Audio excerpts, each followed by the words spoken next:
O Centro de Atención a Maiores da Deputación de Lugo, no Concello da Fonsagrada, foi o primeiro que entrou en funcionamento neste mandato e o cuarto da Rede Provincial de Residencias, que na actualidade xa conta con 9 centros. Este mes de febreiro, a Residencia da Fonsagrada celebra o seu terceiro aniversario. Para facer balance destes 3 anos, está con nós o alcalde fonsagradino, Carlos López. Hola, bos días. Hola, bos días. Antes de que abrise o centro da Deputación, cal era a situación que vivían as persoas maiores da zona que querían ou necesitaban ser atendidas nunha residencia? Pois a situación era unha situación de desasistencia total, porque todas aquelas persoas que necesitaban unha residencia tiñan que ir a fora de Fonsagrada.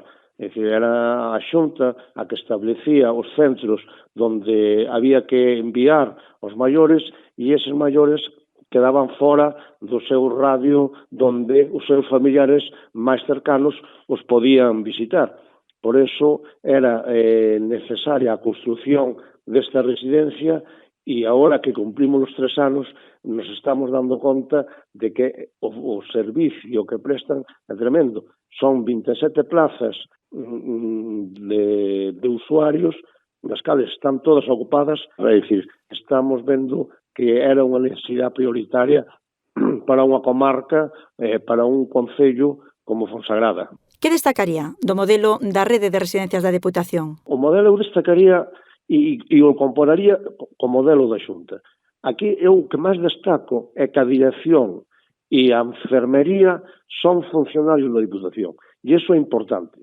Implica que hai un control absoluto e que todas as medidas que hai que tomar para que estas persoas teñan ben e estén ben cuidadas non se escapan. Qual é a diferencia que a Xunta? Pois a diferencia que a Xunta é que a Xunta ten todo externalizado. Non hai un control directo sobre as empresas que prestan os servicios. E aquí sí. Ademais do aspecto asistencial, que supuxo para o Concello a outros niveis, como, por exemplo, o emprego?